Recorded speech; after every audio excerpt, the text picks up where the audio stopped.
Hello everyone, सफलता note channel में आप सबका स्वागत है। आई होप कि आप सब अच्छे होंगे और अपनी तैयारी भी अच्छे से कर रहे होंगे, क्योंकि एकदम से एग्ज़ाम की डेट आने के बाद में तो सारा सिलेबस कवर नहीं होता। धीरे धीरे अपने सिलेबस को कवर करने में लगे रहो। Practice set, mock set, test, ये सब ज़रूरी है। एग्ज़ाम को क्वालिफाई करने में बहुत हेल्प मिलती है भाई। पहले अपनी थ्योरेटिकल पोर्शन को कंप्लीट करो और उसके बाद में मॉक टेस्ट। क्लाइमेट चेंज, जलवायु परिवर्तन, आज का जो टॉपिक है वो है ईवीएस का टॉपिक क्लाइमेट चेंज। कल जो पहले वाली क्लास थी उसमें हमने किया था पोल्यूशन। क्लाइमेट चेंज क्या होता है? टेम्परेचर का चेंज होना। जैसे अभी ये जो क्लास है वो है 11/3। अब जो टेम्परेचर चेंज हो रहा है, ठंड से हम गर्मी की तरफ जा रहे हैं। अभी गर्मी का मौसम आने वाला, जो टेम्परेचर में चेंज हो, टेम्परेचर इंक्रीज हो जाएगा। तो जो तापमान, वर्षा, मौसमी पैटर्न में होने वाले स्थायी परिवर्तन होते हैं ना, उन्हीं को हम बोलते हैं जलवायु परिवर्तन। ये परिवर्तन किस कारण होते हैं? प्राकृतिक प्लस मानव जनित गतिविधियों से। मुख्य कारण क्या है? औद्योगिक प्रदूषण, वनों की कटाई, ग्रीन हाउस गैसों का उत्सर्जन, शहरीकरण एवं वाहन प्रदूषण, ये है मेन रीजन। आज हम सबसे पहले हम बात करते हैं ग्रीन हाउस इफेक्ट। यह क्या, एक नेचुरल प्रोसेस है जिसके अंदर क्या होता है कि जो वायुमंडल से कुछ गैसें पृथ्वी की सतह से उत्सर्जित होती हैं, निकलती हैं, वो इंफ्रारेड किरणों को रोककर पृथ्वी के तापमान को संतुलित करती हैं। इसके खोजकर्ता कौन थे? Joseph Fourier. 1824 में ग्रीन हाउस इफेक्ट की खोज की थी। यदि ग्रीन हाउस इफेक्ट ना हो तो पृथ्वी का जो औसत तापमान है वो कितना हो जाएगा? -18 डिग्री तक जा सकता है। बट जो प्रेजेंट में है वो कितना है भाई? +15 डिग्री सेल्सियस है। लेकिन ग्रीन हाउस इफेक्ट के कारण जो गैसें हैं, ये जो इंफ्रारेड किरणें हैं, इनको रोक लेती हैं। तो इस कारण से टेम्परेचर मेंटेन हो रखा है पृथ्वी के ऊपर। जो मेजर ग्रीन हाउस गैसेज हैं वो क्या क्या हैं? CO2, CH4, N2O, water vapour, chlorofluorocarbon, hydrofluorocarbon, perfluorocarbon, sulphur hexafluoride, ये है हमारे पास में मेजर जो ग्रीन हाउस गैसेज हैं वो। और उनके सोर्सेज कौन कौन से हैं? CO2 का क्या है? जीवाश्म ईंधन का दहन, जलना और वनों की कटाई। CH4 का धान के खेत, पशुधन, दलदल, कूड़े। N2O उर्वरक, बायोमास का जलाना। वाटर वेपर प्राकृतिक वाष्पीकरण और बादल। क्लोरोफ्लोरोकार्बन रेफ्रिजरेटर से मिलती है, एरोसेल स्प्रे। और हाइड्रोफ्लोरोकार्बन औद्योगिक गैसों से और शीतलक। परफ्लोरोकार्बन एल्यूमिनियम उद्योग। सल्फर हेक्साफ्लोराइड विद्युत उपकरणों में प्रयोग होता है। जो ग्लोबल वार्मिंग पोटेंशियल है, वैश्विक ऊष्मन क्षमता, यह बताती है कि कोई भी गैस CO2 की तुलना में कितनी ऊष्मा को रोक सकती है। वो है ग्लोबल वार्मिंग पोटेंशियल। किसके साथ कंपैरिजन किया जाता है? CO2 के साथ में। CO2 के साथ में कि कितनी गैस CO2 की कंपैरिजन में करके देखते हैं कि वो कितनी ऊष्मा को रोक सकती है। GWP CO2 का है 1, CH4 का है 25, N2O का है 298 और CFC जो क्लोरोफ्लोरोकार्बन है उसका है 10,000+। सबसे प्रचुर मात्रा में पाई जाने वाली जो ग्रीन हाउस गैस है वो है water vapour. Absorption of heat, लगभग 80% ऑब्जॉर्ब इंफ्रारेड रेडिएशन है ना, ग्रीन हाउस गैस द्वारा पुनः पृथ्वी की सतह पर भेजा जाता है, जिससे पृथ्वी का तापमान संतुलित रहता है। एक है क्योटो प्रोटोकॉल। क्योटो प्रोटोकॉल कब हुआ था? ये हुआ था 16 फरवरी 2005 का। इसका उद्देश्य क्या था? विकसित देशों को ग्रीन हाउस गैस के उत्सर्जन कम करने के लिए बाध्य करना। ठीक है। मुख्य तंत्र जो मैकेनिज्म था वो था क्लीन डेवलपमेंट मैकेनिज्म और कार्बन क्रेडिट और कार्बन ट्रेडिंग। ये थे इसके मैकेनिज्म जिससे हम ग्रीन हाउस जो गैस निकलती है उनको कम करने के लिए बाध्य करना था। इनका मेन उद्देश्य था वो। बर्फ कोर विश्लेषण, आइस कोर एनालिसिस, यह एक बेलनाकार बर्फ का नमूना होता है जिसमें हिम परतों को ड्रिल करके निकाला जाता है। इससे प्राचीन जलवायु की जानकारी मिलती है, क्योंकि इसमें हजारों वर्षों पुराने CO2 के स्तर और तापमान के रिकॉर्ड संरक्षित रहते हैं। कार्बन अवशोषक, दलदली क्षेत्र जो वेटलैंड होते हैं, समुद्र होते हैं, वन स्थायी वातावरण से CO2 अवशोषित करके अब्जॉर्ब करके उसे संग्रहित करते हैं, उनको बोलते हैं कार्बन सिंक्स। कार्बन अवशोषक कौन करते हैं? वेटलैंड्स। ग्लेशियरों का पिघलना, तापमान वृद्धि के कारण जो ग्लेशियर हैं वो पिघल जाते हैं, समुद्र स्तर में वृद्धि होती है, तटीय क्षेत्रों में बाढ़ का खतरा रहता है, तब पेयजल के स्रोतों का नाश हो जाता है, तब ध्रुवीय क्षेत्रों में जीवों के आवास हैं वो नष्ट हो जाते हैं ग्लेशियरों के पिघलने के कारण, तापमान वृद्धि के कारण, क्लाइमेट चेंज के कारण।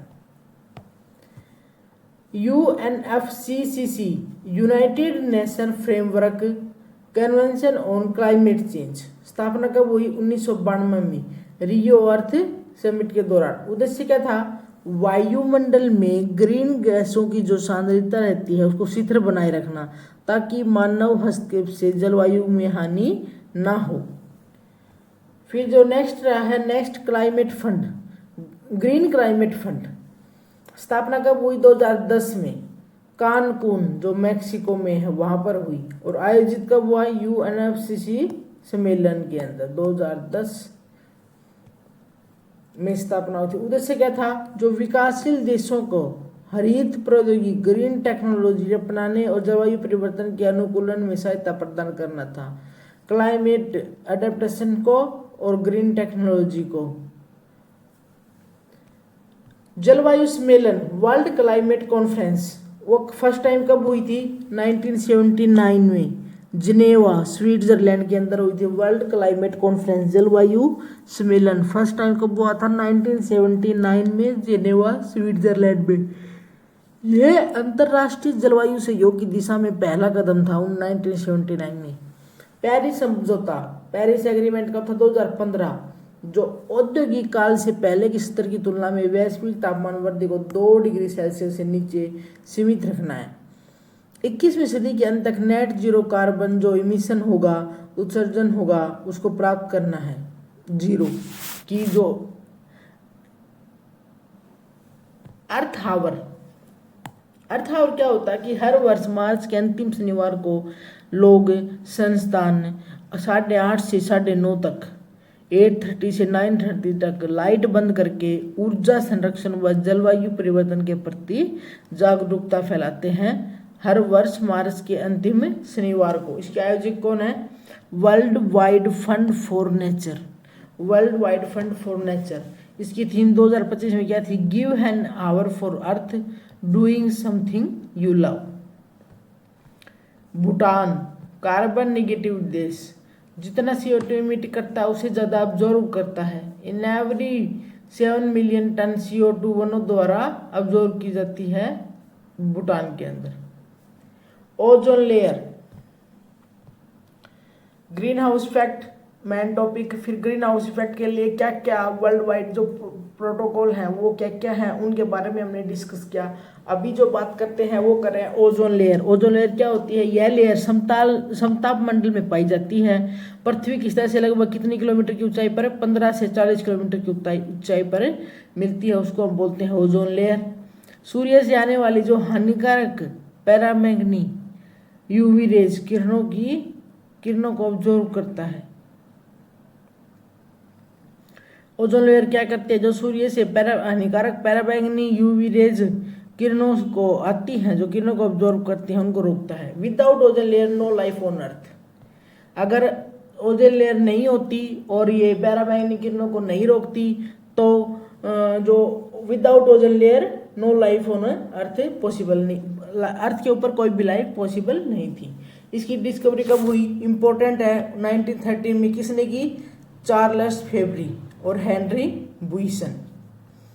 मापन की इकाई क्या है? Dobson unit. इसका विकास किसने किया था? JMB डॉब्सन ने किया, इसलिए इसका नाम इन्हीं के नाम पर डॉब्सन रख दिया गया। ओजोन लेयर की सामान्य मोटाई कितनी है? 300 डॉब्सन यूनिट। कितनी हाइट के ऊपर है? 15 से 30 किलोमीटर। ओजोन होल वायुमंडल के उस क्षेत्र को कहा जाता है जहां ओजोन की सांद्रता बहुत कम हो जाती है, विशेषकर अंटार्कटिक में, उसको बोला जाता है ओजोन होल। ओजोन होल है कि ओजोन के अंदर कोई छिद्र जहां पर ओजोन लेयर पतली हो गई है ज्यादा, उस क्षेत्र को बोला जाता है ओजोन होल। पहली बार कब खोजा गया? 1985 में। British scientist Farman, Brian Gardiner और जॉनथन सैकलिन द्वारा पहली बार खोजा गया ब्रिटिश होल 1985 के अंदर। इसका मुख्य कारण क्या है? ठंडे तापमान के साथ क्लोरीन और ब्रोमीन युक्त गैसें। ठंडे तापमान के साथ क्लोरीन ब्रोमीन युक्त गैसें, और ये क्लोरीन और ब्रोमीन युक्त गैसें हैं, ये हमें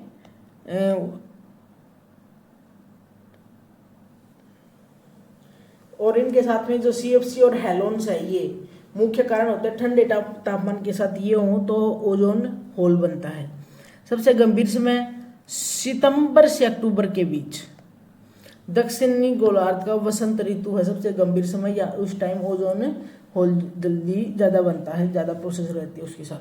ओजोन नष्ट करने वाले पदार्थ क्या, कौन से पदार्थ हैं जो ओजोन को नष्ट करते हैं? क्लोरोफ्लोरोकार्बन CFC11 और CFC12, हेलोन्स अग्निशामक यंत्रों से प्रयुक्त, हाइड्रोक्लोरोफ्लोरोकार्बन संक्रमणकालीन शीतलक,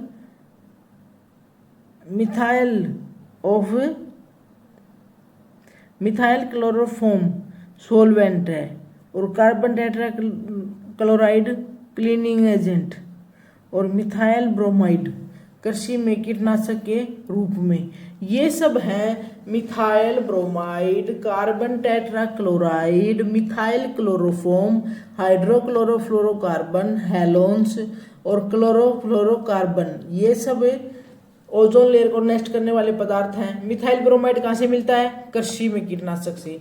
कार्बन टेट्राक्लोराइड क्लीनिंग एजेंट से। मिथाइल क्लोरोफॉर्म सोलवेंटाइड। हाइड्रोक्लोरोफ्लोरोकार्बन जो संक्रमणकालीन शीतलक है उससे। हेलोन्स अग्निशामक यंत्रों से प्रयुक्त। और क्लोरोफ्लोरोकार्बन फ्रिज से, रेफ्रिजरेटर से। एक क्लोरीन परमाणु लगभग 1 लाख ओजोन अणुओं को नष्ट कर सकता है। एक क्लोरीन परमाणु। इफेक्ट ऑफ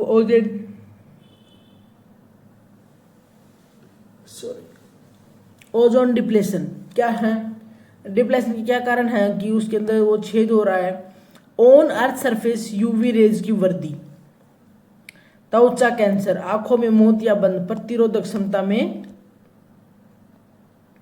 कमी, तपलवक जो फाइटोप्लैंक्टन होते हैं स्थलीय पौधों को हानि, जिससे फूड चेन प्रभावित होती है। ये है effect of ozone depletion. Ozone के अंदर जो गहराई रहती है उसकी इफेक्ट ये है कि आंखों में मोतियाबिंद,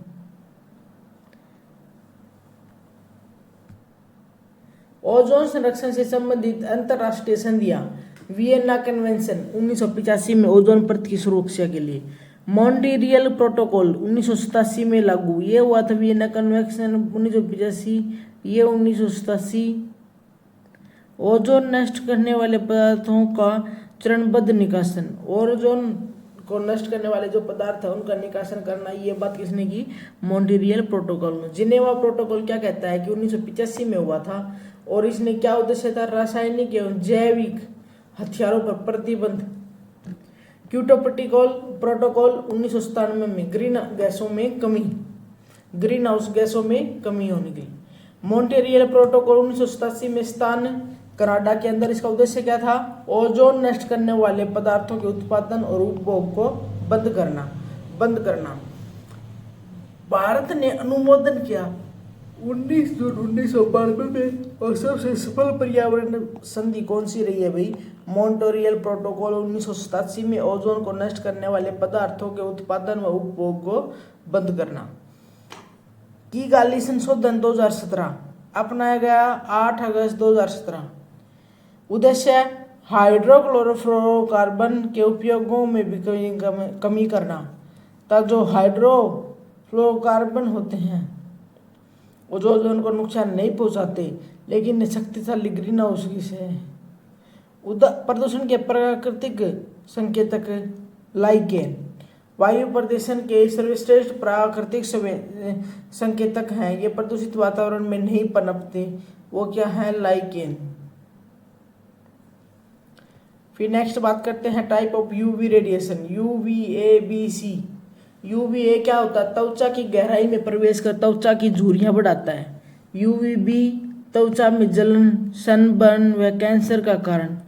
ता यूवीसी सबसे खतरनाक परंतु पूरी तरह ओजोन परत द्वारा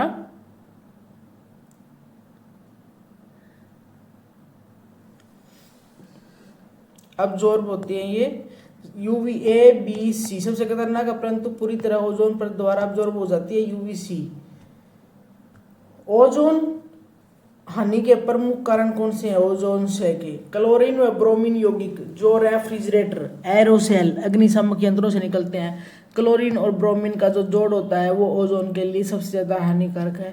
ओजोन की हानि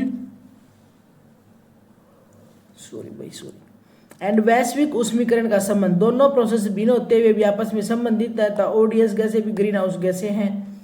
ट्रोपोस्फेयर में उष्मा वृद्धि और स्ट्रेटोस्फेयर में शीतलन में ओजोन की हानि को बढ़ाता है। National action plan on climate change वो क्या है? शुरुआत में 30 जून 2008 हुई थी। उद्देश्य क्या था? सतत विकास को बढ़ावा देने, ग्रीन हाउस गैसों के उत्सर्जन को कम करना। इसका मेन उद्देश्य क्या था क्लाइमेट का? कि ग्रीन हाउस गैस को जो उत्सर्जन को कम करना था, सतत विकास को बढ़ावा देना। मिशन राष्ट्रीय सौर मिशन, राष्ट्रीय जल mission, green India mission. Indicator of climate change, वैश्विक तापमान वृद्धि।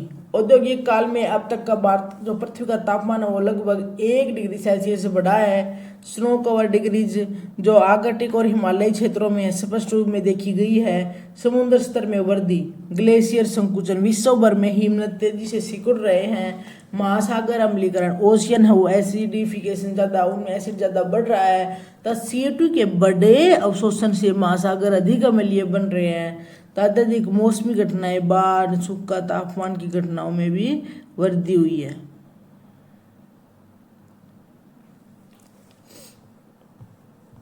Important facts, acid rain pH है वो लेस देन है 5.6। ओजोन लेयर जो स्थिति है वो समताप मंडल में है 15 से 40 किलोमीटर की ऊंचाई पर। इंपॉर्टेंट है कि ओजोन लेयर की पोजीशन कहाँ है। विश्व ओजोन दिवस कब मनाया जाता है? 16 सितंबर को। कब भाई? 16 सितंबर। पहली बार ओजोन छिद्र की खोज 1985 में अंटार्कटिका क्षेत्र के अंदर। ओजोन छिद्र सबसे अधिक कहाँ है? ध्रुवीय एरिया के अंदर। ओजोन परत का मापन किस यूनिट में होता है? डॉप्सन।